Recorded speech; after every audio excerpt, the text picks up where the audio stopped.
आज हम बात करेंगे एक ऐसी मूवी के बारे में जो अपने टाइम से काफ़ी आगे की मूवी थी। मैं कहूँगा फ्यूचर की मूवी थी। मैं बात कर रहा हूँ आर माधवन की 2009 में आई मूवी 13B। और जब ये मूवी रिलीज़ हुई 2009 में तो उस समय ऑडियंस इस तरह की मूवीज़ को लेकर तैयार नहीं थी। लेकिन आज जब ये मूवी यूट्यूब जैसे प्लेटफॉर्म पर फ्री ऑफ कॉस्ट अवेलेबल है तो हर कोई इसके बारे में बात करता है, इसे शेयर करता है। नमस्कार, मैं संजय किरोड़ीवाल और मूवीज़ की दुनिया में आपका स्वागत है।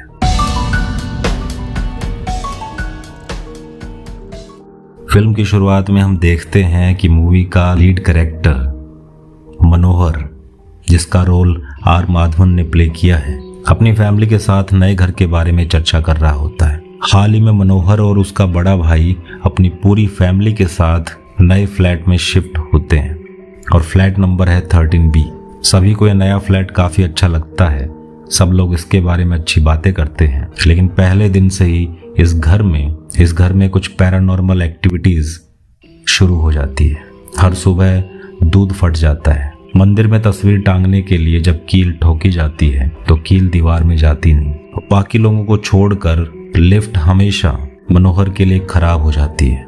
फ्लैट में जब भी वो अपने मोबाइल से फ़ोटो क्लिक करता है तो उसकी फ़ोटो ब्लर आती है, डिस्टोर्टेड आती है। लेकिन जैसे वो अपने अपार्टमेंट से बाहर निकलता है उसका मोबाइल कैमरा अच्छे से काम करने लग जाता है। और ये सारी बातें हैरान और परेशान करने वाली होती है। घर की सारी औरतें टीवी पर एक ही सीरियल देखती हैं और इस सीरियल का नाम होता है सब खैरियत। धीरे धीरे मनोहर ये नोटिस करता है कि उस सीरियल में दिखाई गई फैमिली और उसके मेंबर काफ़ी हद तक उसकी फैमिली से रिजेंबल करते हैं। और इस सीरियल में दिखाई गई एक एक बात मनोहर की ज़िंदगी में रोज़ाना घटित होती है। जैसे कि उसकी बहन का उतने नंबर से पास हो जाना जितना उस सीरियल में दिखाया जाता है। सीरियल में दिखाया जाता है कि बड़े भाई का प्रमोशन लगता है और उसे हर महीने 10,000 रुपये एक्स्ट्रा मिलेंगे, जिससे वो अपने घर की EMI जल्दी चुका देंगे। और ठीक ऐसा ही मनोहर के भाई के साथ होता है। उसका प्रमोशन लगता है और ठीक EMI वाली बात वो बोलता है। और सीरियल में लीड कैरेक्टर की वाइफ प्रेग्नेंट होती है और ठीक उसी वक्त मनोहर को पता लगता है कि उसकी वाइफ भी प्रेग्नेंट है।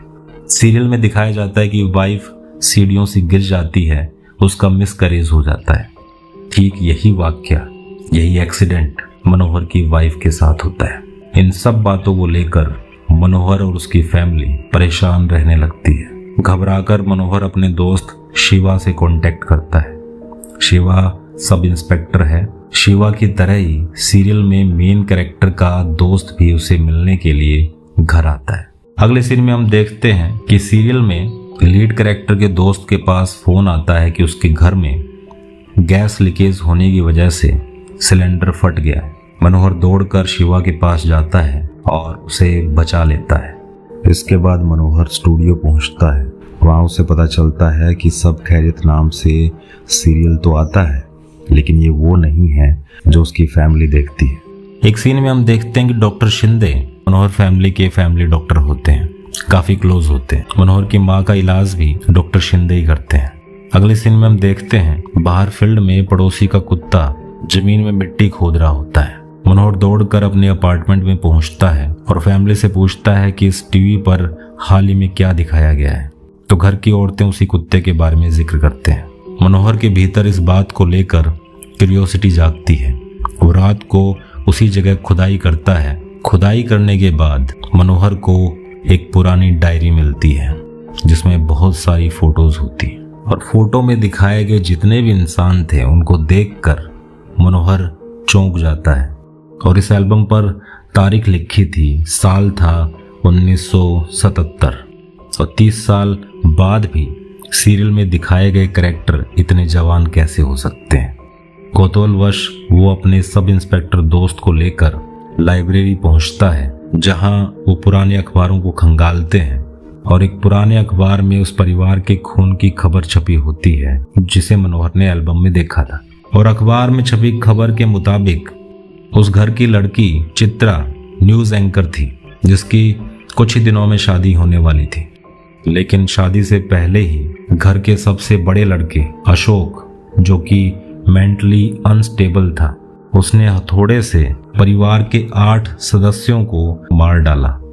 और हत्या से कुछ दिन पहले चित्रा से ऑब्सेस्ड एक सनकी ये धमकी देके जाता है कि अगर चित्रा की शादी कहीं और हुई तो वो सबको मार डालेगा। तो कुछ को ये लगा कि सबकी मौत के पीछे उस सनकी का हाथ है, लेकिन हैरानी वाली बात यह थी कि सनकी भी उस हत्या से कुछ दिन पहले खुद मारा जा चुका था। फिर आस पड़ोस के लोग ये कयास लगाते हैं कि उस सनकी की आत्मा ने अशोक के शरीर में घुसकर इन हत्याओं को अंजाम दिया था। अब मनोहर और शिवा अशोक से मिलने पागलखाने जाते हैं, जहां अशोक से उन्हें कोई जानकारी नहीं मिलती। इसके बाद दोनों चित्रा के पियोंसे के पास पहुंचकर इस बारे में पूछताछ करते हैं। पियोंसे एक वकील है और वो बताता है कि उसे इस बात पर डाउट है कि अशोक ने ही सबको मारा है। वो कहता है कि अशोक ये काम नहीं कर सकता। अब मनोहर को पूरी कहानी समझ में आ जाती है। उसे पता चल जाता है कि चित्रा की फैमिली 30 साल पहले इसी जगह रहने के लिए आई थी, जिस जगह 13B अपार्टमेंट है। और उस सीरियल के जरिए वो अपनी आप बीती बताते हैं। कातिल को ढूंढने के लिए कहती है, इंसाफ मांगती है। मनोहर फिर से टीवी के सामने होता है और सीरियल में दिखाया जाता है एक हथौड़ा लिए हुए आदमी फैमिली को मारने के लिए आगे बढ़ता है। और जब वो टीवी पर उस इंसान की शक्ल देखता है तो चौंक उठता है, क्योंकि वो कोई और नहीं, खुद मनोहर है। वो डॉक्टर शिंदे के पास पहुंचकर खुद को कमरे में बंद करने की बात कहता है और डॉक्टर शिंदे को कहता है कि आज रात वो अपनी फैमिली को बाहर भेज दे ताकि उनकी हत्या करने से खुद को रोक पाए। डॉक्टर शिंदे उसे कमरे में बंद करके उसकी फैमिली के पास पहुंचता है। अब क्लाइमेक्स में हम देखते हैं कि डॉक्टर शिंदे हाथ में हथौड़ा लिए मनोहर की फैमिली को मारने दौड़ता है। मनोहर को भी ये बात पूरी तरह से समझ में आ चुकी होती है कि शिंदे ही हत्यारा है। दरअसल डॉक्टर शिंदे से अपनी फैमिली को बचाने के लिए मनोहर उस टीवी में हथौड़ा लिए हुए खड़ा था और डॉक्टर शिंदे ही वो कातिल था जिसने 30 साल पहले चित्रा की फैमिली को मारा था। और डॉक्टर शिंदे उस ऑब्सेस्ड सनकी का भाई था और अपनी भाई की मौत का बदला लेने के लिए वो चित्रा की फैमिली को मार डालता है। अब एक दूसरा हथौड़ा लिए हुए मनोहर डॉक्टर शिंदे पर वार करता है। डॉक्टर शिंदे वहीं मर जाता है। मनोहर अपनी फैमिली को बचा लेता है। आखिर में चित्रा की फैमिली को इंसाफ मिल जाता है। टीवी से वो सीरियल, वो कैरेक्टर गायब हो जाते हैं। मंदिर में कील लग जाती है। भगवान की तस्वीर टांग दी जाती है। दूध अब नहीं फटता।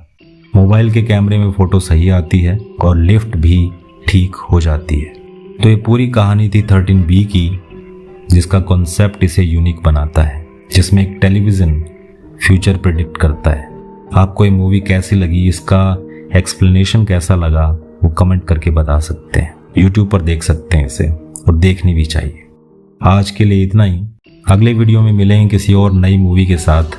तब तक के लिए गुड बाय।